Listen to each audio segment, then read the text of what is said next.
Olá, meninos. Vamos aí para mais uma correção lá do Sessão Extra.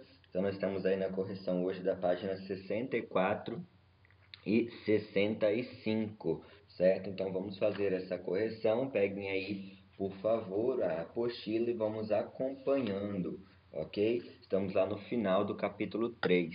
E aí a questão 1 fala o seguinte: em Morte e Vida Severina, João Cabral de Melo Neto escreve sobre as mesmas pernas finas e iguais, também porque o sangue que usamos tem pouca tinta. O que o autor quer dizer com o sangue tem pouca tinta? A carência de que nutriente pode ser atribuído a esse sintoma, normalmente associado à anemia? Então, quando o João Cabral, ele fala agora, né, dessa carência de vitaminas, ele está falando que o sangue, né, seria um sangue aí numa coloração clara. Então ele está mostrando que esse sangue não é um sangue, né, vermelho escuro, aquele sangue forte. E essa coloração rosada, então, ou até mesmo, né, um aspecto mais amarelado, aquela cor fraca, aquela cor apagada, ela vai estar aí associada a uma deficiência de um mineral, que vai ser então o mineral ferro, que esse mineral ele é essencial na constituição da hemoglobina, né? Que é uma molécula aí responsável pelo transporte, por transportar gases e que vai compor aí os glóbulos vermelhos do sangue. Então ele está falando dessa carência aí, que seria o ferro, então, aí sendo encontrado em alguns vegetais, mas também sendo encontrado principalmente, né, nas carnes. Então, eu tenho aí uma população com grande dificuldade em obter esse alimento, no caso a carne, né, rica aí em ferro, a carne vermelha, por exemplo, é um dos exemplos que nós podemos citar. Então, né, devido às condições dessa população, eu vou ter então aí uma deficiência no ferro, que vai ser um dos constituintes da hemoglobina, que vai formar então os glóbulos vermelhos do sangue, aqueles glóbulos que vão transportar, por exemplo, o gás oxigênio dos pulmões até aí o interior do nosso corpo, as células, certo? Vamos para a questão de número 2, que é um relacione. No relacione diz o seguinte: conjunto de reações que ocorrem em um organismo. Então, esse conjunto de reações que vão ocorrer é o metabolismo, né? O nosso metabolismo são várias reações que vão ocorrendo dentro do nosso corpo. Sua carência número 2 causa anemia. Então, eu tenho aí a deficiência do ferro. Regulam o funcionamento das células. Eu tenho então os chamados nutrientes reguladores, ficando aí letra F. Quarta, sua falta pode causar retardo no crescimento. O retardo do crescimento pode ser causado aí pelo zinco, né? Um mineral. Presente nas frutas cítricas, como limão, laranja e tangerina, eu tenho a vitamina C, que vai estar aí correspondente à letra B. Sua falta pode causar hemorragias graves e ferimentos internos. As hemorragias, então, eu vou ter aí como responsável a vitamina K. Depois, oitava, atuam quando no interior das células, no processo de respiração celular. Eu tenho os nutrientes energéticos, né? Aqueles nutrientes que na respiração celular vão ser quebrados lá no interior da mitocôndria e serem transformados então em energia. E por último, eu tenho agem na produção de novas células. Quem age aí na produção de novas células são os nutrientes plásticos, também chamados de nutrientes construtores. Então a minha sequência fica aí o seguinte: 1D, 2H, 3F, 4E, 5B, 6G, 7A e 8 a letra C. Vamos então agora para a questão de número 3, que fala o seguinte: considere os seguintes componentes do sistema digestório humano em ordem alfabética: ânus, boca, esôfago, fígado, glândula salivar, intestino delgado, intestino grosso e pâncreas. Durante seu trajeto pelo sistema digestório, o alimento passa pelo interior de quais desses componentes em que sequência? Então, o alimento, o primeiro local que ele vai entrar vai ser pela boca, né? Onde ele vai ser aí mastigado, sofrer a quebra mecânica e também a quebra química pela amilase salivar. Quando esse alimento então vai ser engolido, deglutido, ele vai pelo esôfago até chegar no estômago. Lembrando que nesse caminho eu tenho o movimento peristáltico. Chegando então, saindo do estômago, ao qual ele fica armazenado por um período, ele vai para o intestino delgado. No intestino delgado, ele vai sofrer, né, a ação do suco entérico, da bile, do suco pancreático, e depois disso vai ser absorvido grande parte e vai para o intestino grosso, onde grande parte da água agora vai ser absorvida e vai ser descartado o restante que não foi quebrado, digerido pelo ânus. E eu também tenho aí a presença das glândulas salivares, fígado e pâncreas, que são as glândulas anexas. Então, nessas glândulas, o alimento não entra dentro delas. Elas vão passar próximos, ao qual elas vão despejar agora a saliva, a bile e o suco pancreático em cima aí do alimento. Então, elas não recebem o alimento em seu interior. Questão de número 4. Vamos lá. Qual é o destino das moléculas de celulose presente nas fibras vegetais, componentes da alface ingerida por uma pessoa? Que benefício isso representa para a pessoa do organismo humano? Então eu tenho que lembrar o seguinte, que eu não tenho capacidade de quebrar as fibras, né? Se eu como então aí alface, eu não consigo quebrar essas fibras em sua totalidade. Então eu tenho dificuldade muito grande em fazer essa quebra. Mas professor, como então que uma vaca, por exemplo, que também é um mamífero, ao comer capim ela engorda, e nós, ao comermos folhagens, não engordamos? Na verdade, é porque esses animais, eles possuem dentro deles aí protozoários ou algumas bactérias que fazem a quebra para eles. Então eu tenho uma relação mutualística existente entre esses herbívoros e essas bactérias ou protozoários no interior do seu tubo digestório. Eles vão apresentar aí micro-organismos que quebram agora o alimento e depois dessa quebra o animal então consegue absorver. Por isso eu tenho aí essa diferença entre nós, né, mamíferos aí, e esses outros grupos de mamíferos herbívoros. Então, tem que lembrar que as fibras elas não são digeridas pelo nosso organismo. Então, quando ela passa pelo tubo digestório, ela não vai sofrer a quebra, a digestão.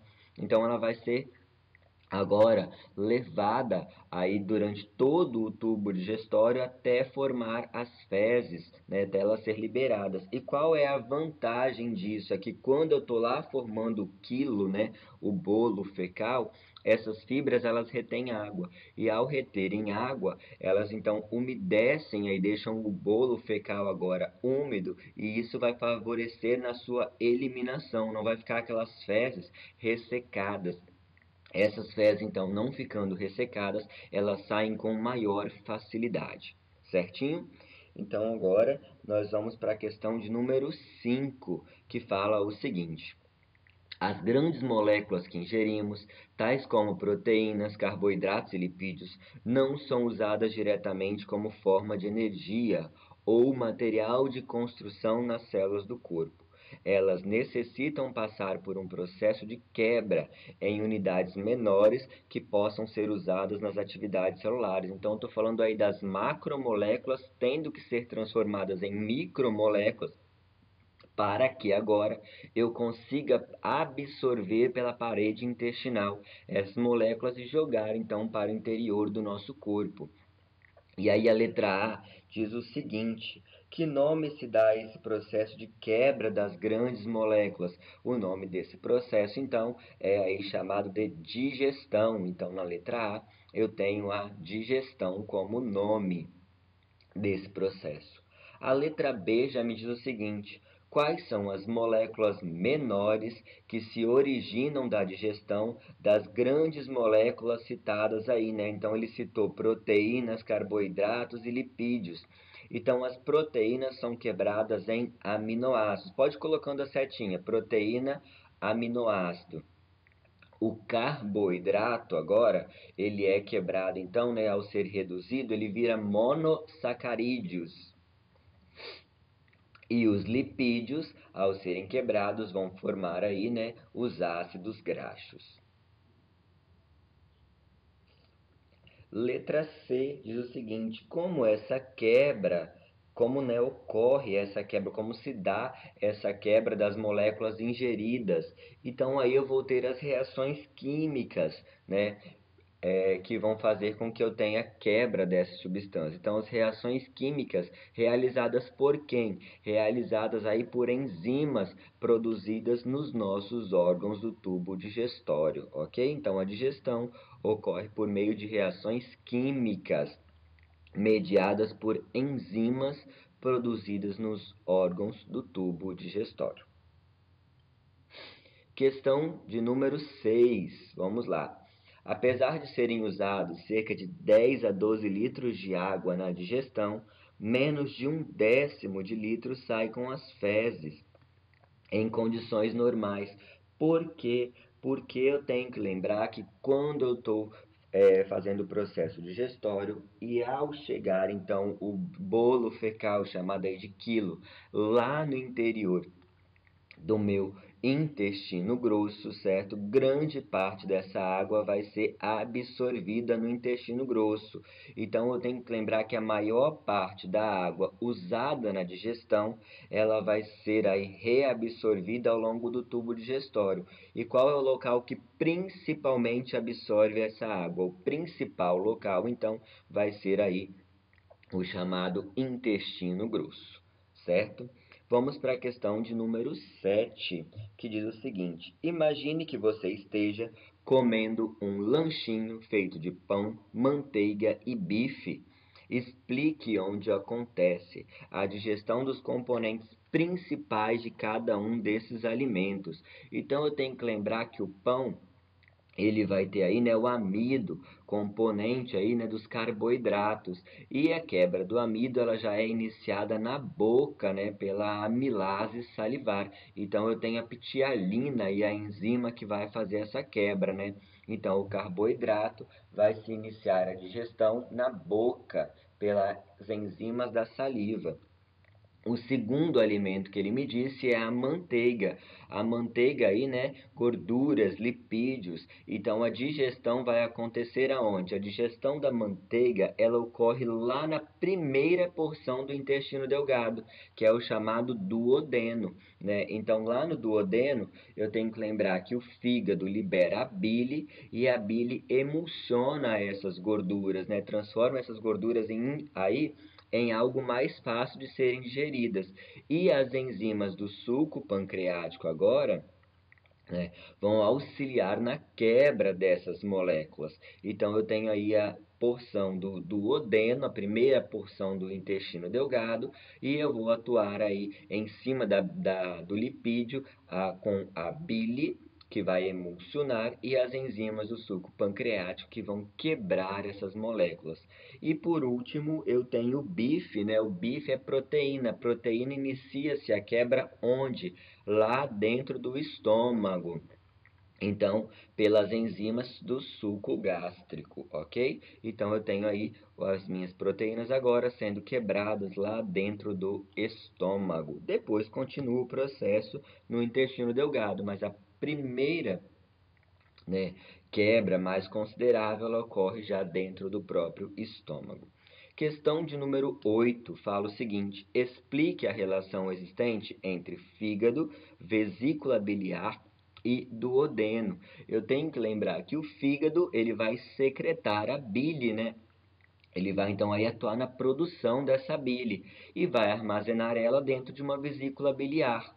Quando então eu me alimento, Agora, eu estou aí almoçando, por exemplo, essa vesícula biliar despeja toda a bile dentro do duodeno. Tem que lembrar que a vesícula biliar é uma bolsinha, ao qual então aí o fígado vai então secretando essas substâncias no seu interior, certo? E depois então ela despeja. E aí a bile no duodeno vai atuar na emulsificação das gorduras, né? Transformar essas gorduras em um mousse, vamos assim dizer. Depois eu tenho então a questão número 9, que diz o seguinte: para explicar a absorção de nutrientes e a função das microvilosidades das membranas das células da parede intestinal, um estudante colocou 200 ml de água em 2 recipientes. No primeiro recipiente, mergulhou por 5 segundos um pedaço de papel liso. No segundo recipiente, fez o mesmo com um pedaço de papel com dobras, simulando as microvilosidades. A quantidade de água absorvida pelo papel liso foi de 8 ml, enquanto pelo papel dobrado foi de 12 ml. Com base nesses resultados, é possível determinar a função das microvilosidades intestinais? Sim. Agora, esse experimento, né, ele permite mostrar o quê? Que essas dobras que o nosso intestino tem, além de ocuparem um menor espaço no interior do nosso corpo, né? É como aí se eu fechasse um leque, então, ao mesmo tempo que eu tenho agora um espaço menor sendo ocupado, essas dobras, elas continuam aumentando a superfície de absorção dos nutrientes pelas células da parede intestinal. Então, agora eu tenho um órgão grande, com uma grande parede, mas todo dobrado, todo pregueado, fazendo com que ele ocupe então uma porção bem menor agora do nosso corpo, né, que seria aí uma porção reduzida do intestino.